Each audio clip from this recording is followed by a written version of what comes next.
السلام عليكم ورحمة الله وبركاته إخواني أخواتي في الله كسو دوادا برشدا مقع كميدا مقعيدا إلهي سبحانه وتعالى إيسو سوبا مقعا عاوة قاضانينو وحاكم مقعا عاوة قاضانينو والخالق الخالق وحكم ذي مقعيدا إلهي سبحانه وتعالى إيوان وناكسن هذا بقى الخالق معنيسا محو نقانيا الخالق معنيسا وحو نقانيا متك إنتو وح قرشيي وح هندسي وح اختراعي وح قرشيي isla markaana abuuray isagoo ilaahay subxaanahu watacaala meel uu ka egtay meel uu ka fiiriyey iyo tusaale uu ka egtay aysan jirin ilaahay subxaanahu watacaala haddaba oo ereyga khaaliq ilaahay oo keliya iska leh ilaahay oo keliya loogu yeeri karaa haddaba ereyga alkhaaliq wuxuu kitaabka ilaahay ku soo arooray 11 jeer meelo kala duwan iyo suurado kala duwan buu ku soo arooray waxaan ka soo qaadanayaa 3 aayadood baan ka soo qaadanaya aayadda ugu horeysa ilaahay subxaanahu watacaala wuxuu leeyahy waid qaala rabuka dalikum allahu rabukum khaaliqu kulli shay ilaahay subxaanahu watacaala waa rabbigiina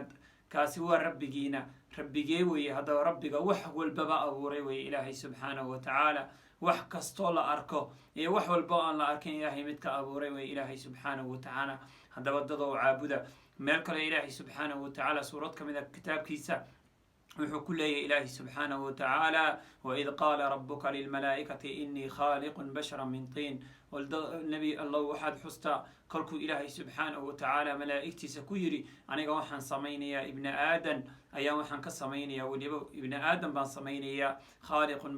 bashar baan samaynayaa min tiinin dhoobaan ka samaynayaa buu ilaahay subxaanahu watacaala ku yidhi haddaba meel kaloo ilaahay subxaanahu watacaala kitaabkiisa ka mid a ilaahay isagoo inuu yahay xusaya caddaynaya inuu khaaliq oo keliya ilaahay isaga yahay ayaa wuxuu leeyahay dadow bal tusaalan idin siinaya dhegaysta yaa ayuha annaasu duriba mathalun fastamicuu lah ina aladiina tadcuuna min duuni illah lan yakhluquu dubaaban walow ijtamacuu lah wain yaslubhum adubaabu shay-an laa yastanqiduuhu min ضعف الطالب والمطلوب إلهي وحولي دضو باللغيسة إلهي سبحانه وتعالى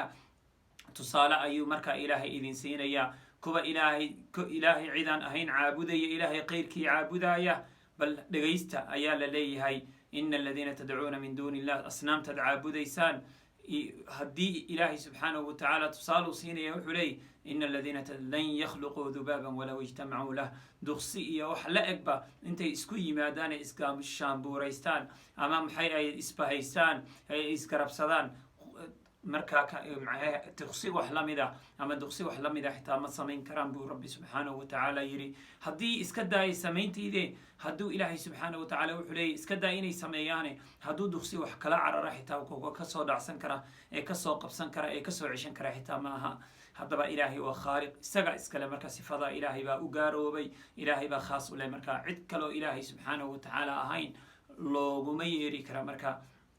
ilaahay subxaanahu watacaala haddana wuxuu leeyahay ilaahay subxaanahu watacaala dadow socda qul siiruu fi lard nabi allah waxaa tiradaa ku dheh dadka socda ilaahay dhulkiisa socda oo fanduruu soo eega kayfa bada'a alkhalq ilaahay abuurkiisa siduu ku bilaabay meel uu ka eegtay baa jirta ilaahay meel uu kasoo eegtay ama ilaahay uu kasoo fiiriyey miyaa jirta bal ordaha dhulka socdoo soo eegu ilaahay subxaanahu watacaala leeyahay haddaba ereyga alkhaaliq ilaahay unbaa iska leh wuxuuna ku tusinaya ilaahay inuu yahay midka wax qorsheeyey islamarkaana markuu qorsheeyey uu dhammaystiray markuu qorsheeyey midka ilaahay subxaanahu watacaala muuqaaleeyey inuu yahay ilaahay subxaanahu watacaala midka isku rakibay inuu yahay haddaba midka dhammaystiray inuu yahay ilaahay wuxuu leeyay alladii khalaqaka fasawaaka facadalak ilaahay waa midka ku abuuray ku dhamaystiray facadalak ilaahay subxaanahu watacaala waa midka ilaahay ku dhamaystiray ku kamilay weeye ilaahay subxaanahu watacaala haddaba ilaahay subxaanahu watacaala waa midka suurad fii ayi suuratin maa shaaa rakabak suurad allaale suuraddu ilaahay rabo ayuu ilaahay kugu xiray markaa kugu rakibay kama doodi kartid ma oran kartid maxaa tan ii siisay ilaahay isagaa ikhtiyaar u leh haddaba nabigana sala allahu calayhi wasalam isagoo caddaynaya magaca alkhaaliq inuu ilaahay keliya leeyahay ayaa wuxuu leeyahay xadiid uu warinaya anas ibnu malik imaamu axmed baa wariyey marka anas ibnu malik radia allahu canh حديث إمام أحمد وكورني أنس أيا وحو ليهاي إلهي مركو خلق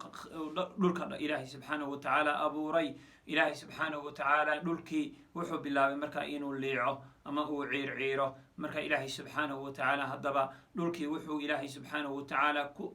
wuxuu abuuray buurihii buu ilaahay ku adkeeyey dhulkii mar allala markuu buurihii ku adkeeyey ayaa waxaa ilaahay subxaanahu watacaala la yaabay abuurkii buuraha iyo ku adkayntii buuraha lagu adkeeyey dhulka malaa'igta markaasa ilaahay su-aal weydiiyeyna ku yidhahdeen ilaahayow buurahani adag wax ka adag miyaad abuurtay markaasa alle wuxuu ku leeyahay haa shay ka adag baa jira markaasuu ku yidhi haddaba waa birta malaa'igta mar kale weydiinay ilaahay haddaba birta wax ka adag ma jira markaasaa ilaahay wuxuu ku yidhi haa naarta ka adag haddana su-aal kale weydiiyeen ilaahay waxay ku dhihin ilaahayow haddaba